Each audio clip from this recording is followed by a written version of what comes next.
Kondisi korban bom bunuh diri saat ini berangsur mulai membaik setelah mendapatkan perawatan secara intensif oleh tim dokter Bayangkara Makassar. Dari 19 korban yang dilarikan di rumah sakit, ini tinggal 4 korban saja yang masih menjalani perawatan. Selanjutnya dokter akan memindahkan keempat korban ini dari ruang perawatan khusus ke ruang perawatan biasa. Pasien sekarang dalam kondisi 4 orang, kondisinya dalam perawatan yang alhamdulillah sudah menunjukkan tanda-tanda kebaikan. Ya, dari awal masuk sampai sekarang kami sudah melengkapi semua pemeriksaan yang ada.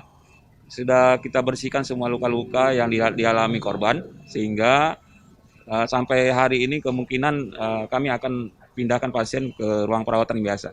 Alhamdulillah sampai saat ini sudah membaik mereka, sudah mendapat pemulihan yang maksimal.